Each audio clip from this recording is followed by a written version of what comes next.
नमस्कार, आप देख रहे हैं पंजाब केसरी राजस्थान और मैं हूं आपके साथ पायल चौधरी। राजस्थान की 23 साल की कथावाचक साध्वी प्रेम बाइसा की मौत अब सिर्फ एक हादसा नहीं बल्कि कई गंभीर सवालों का केंद्र बन चुकी है।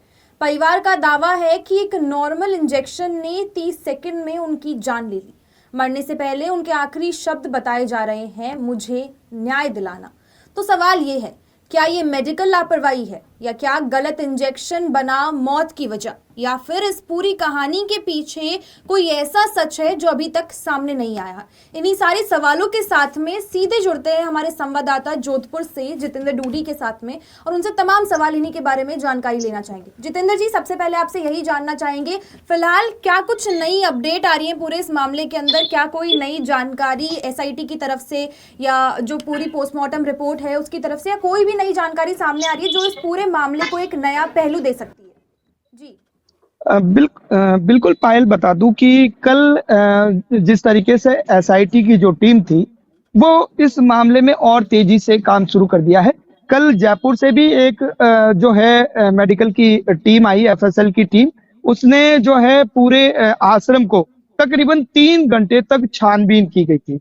वहां पर कई साक्ष्य जुटाए गए। इस दौरान पुलिस कमिश्नर ओम प्रकाश और एसआईटी की हेड छवि शर्मा भी वहां मौजूद रही। जिस तरीके से जो पूरा घटनाक्रम रहा, उस घटनाक्रम को लेकर कल उनके पिता बीरमनाथ और जो साध्वी के ड्राइवर है सुरेश कुमार, उनसे गहनता से पूछताछ की गई और ये पूछताछ तक करीबन 3 घंटे तक चली। इस 3 घंटे की पूछताछ के बाद जब पुलिस और तमाम जो एफएसएल की टीम जब वहां से निकली तो तकरीबन रात को ठीक 7-7:30 बजे एक और नया घटनाक्रम देखने को मिला और वो घटनाक्रम था दोबारा से जो साध्वी के पिता है बीरमनाथ, उनको वहां जो है कार्यालय में बुलाया गया।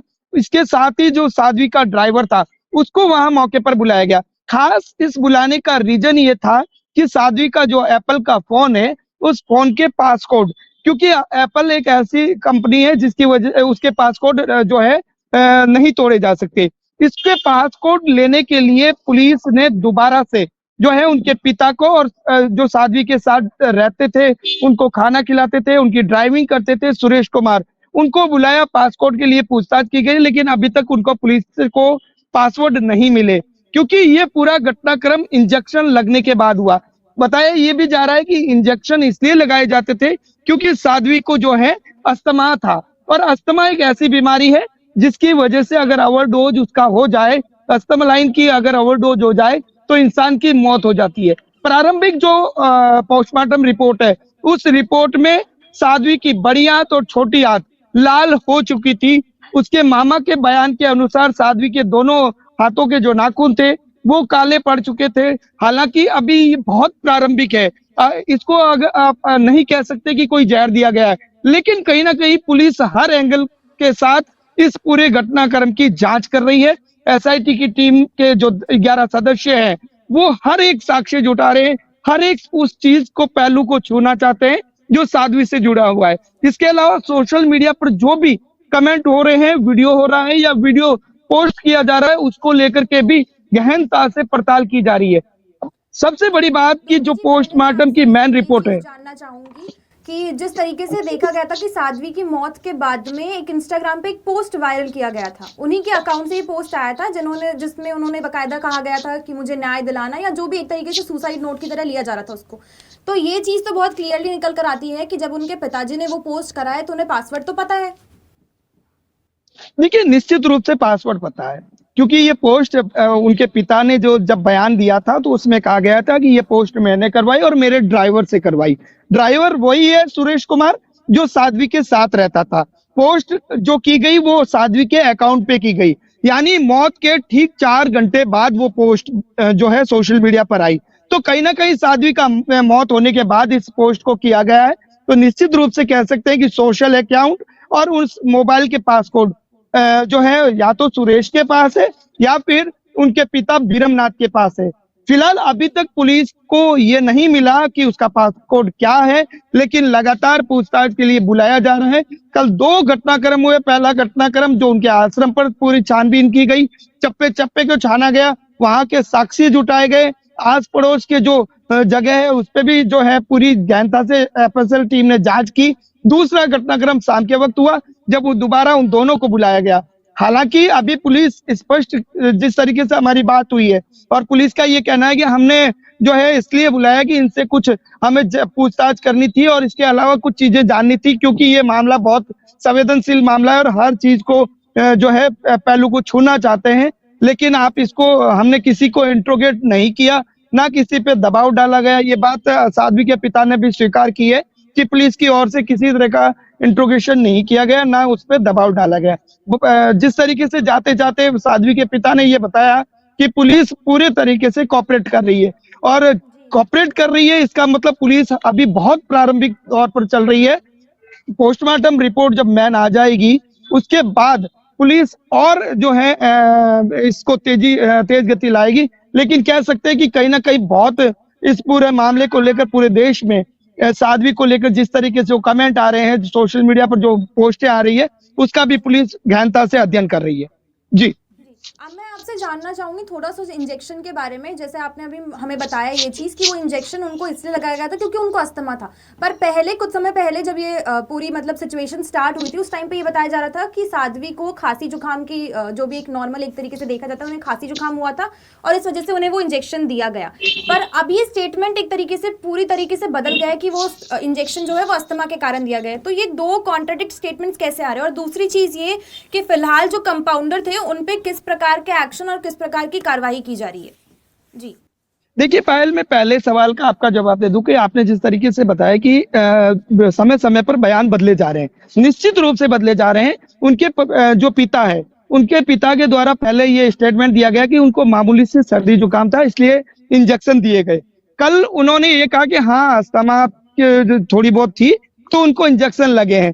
जिस तरीके के उस आश्रम के आसपास के अस्थमा लाइन की जो शीशियां मिली है वो साफ तौर पर चीख कर कह रही है कि इस आश्रम के अंदर जो रहने वाले हैं उनके किसी न किसी को अस्थमा था, और ये बात स्वीकार जो है उसके पिता ने स्वीकार कर चुके हैं। तो कह सकते हैं कि जो कंपाउंडर था, कंपाउंडर पर फिलहाल बहुत प्रारंभिक तौर पर पूछताछ की गई, अभी पुलिस की कस्टडी में नहीं है, लेकिन उन्हें कहीं जाने की इजाजत भी पुलिस की ओर से नहीं दी गई है। वो कहीं नहीं जा सकते, बाहर जा नहीं सकते। आपने जो अगर जोधपुर से बाहर जाना है तो पुलिस से परमिशन भी लेनी पड़ेगी क्योंकि मामला बहुत संवेदनशील है। रही बात जो उनके कंपाउंडर का जो क्लिनिक है जहाँ पे वो ड्यूटी करते हैं वहां पर जाने की भी इजाजत अभी फिलहाल नहीं है, यानी कंपाउंडर अपने घर पर रह सकता है। कंपाउंडर से भी कल पूछताछ की गई। जिस तरीके से अभी तक मीडिया के सामने कंपाउंडर देव सिंह राजपुरोहित नहीं आए हैं, लेकिन कह सकते हैं कि पुलिस लगातार कंपाउंडर से पूछताछ कर रहे हैं। जो इंजेक्शन दिए गए उनके बारे में पूछताछ की जा चुकी है, कितने इंजेक्शन की डोज दी गई वो पूछताछ हो चुकी है।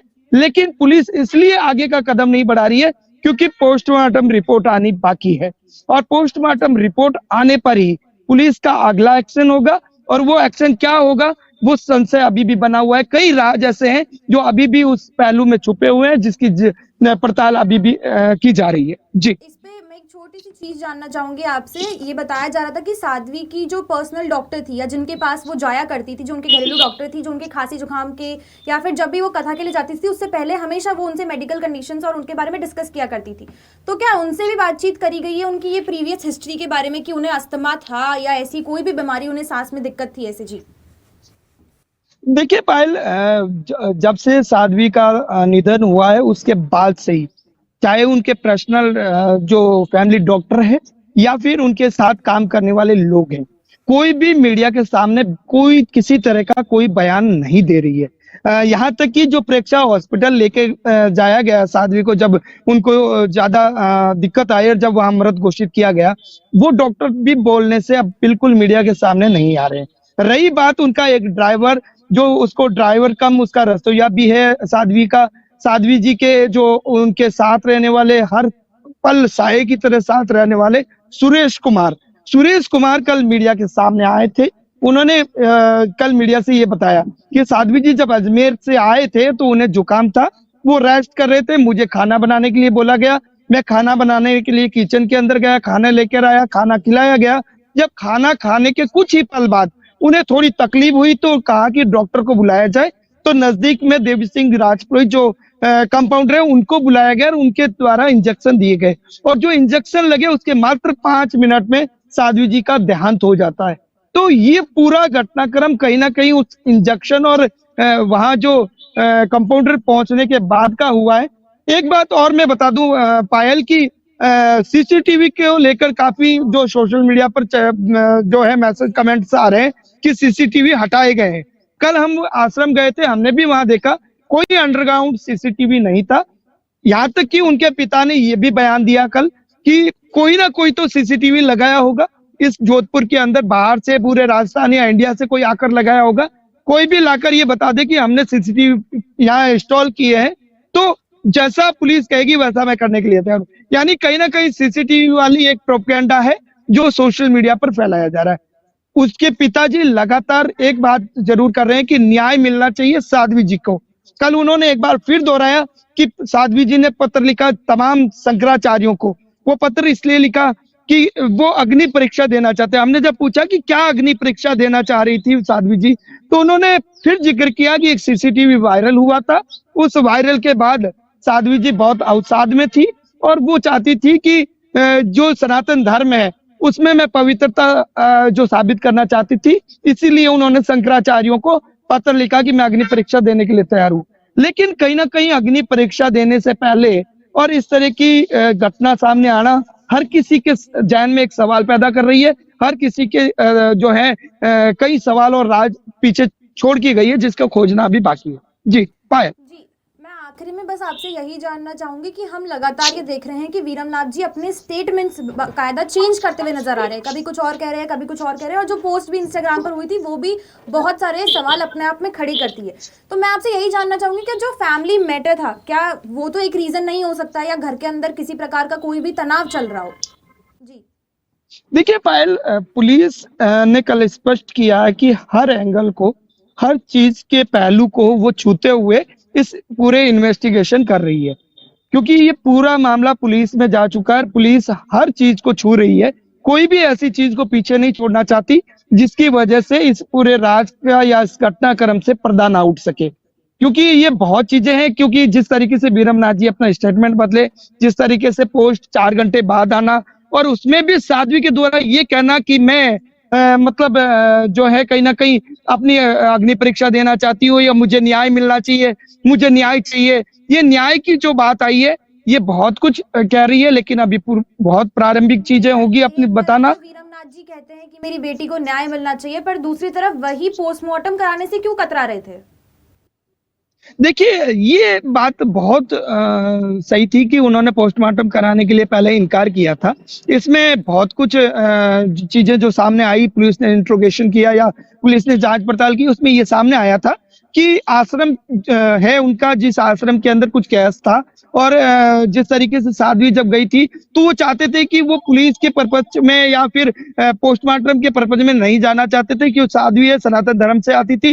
वो चाहते थे कि साधु संत आए और साधु संत जो है इस साध्वी को जो है अंतिम क्रियाओं में साथ रहे और उन्हें जो है इस अंतिम यात्रा में शामिल हो। इस वजह से वो चाहते थे कि पोस्टमार्टम नहीं हो, लेकिन पोस्टमार्टम नहीं कराना कहीं ना कहीं वीरमनाथ जी के ऊपर ही सब की सुई घुमा देती है।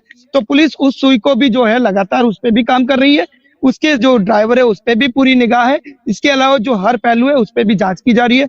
जांच आने पे ही सबसे बड़ी बात है, अभी भी कह रहे हैं और लगातार यही कहा जा रहा है कि पोस्टमार्टम रिपोर्ट नहीं आ जाती तब तक बहुत पहले कुछ कहना बहुत जल्दबाजी होगी। जी जी, बहुत बहुत धन्यवाद डूडी जी, तमाम जानकारी जो भी आपने दी इस पूरे मामले के ऊपर।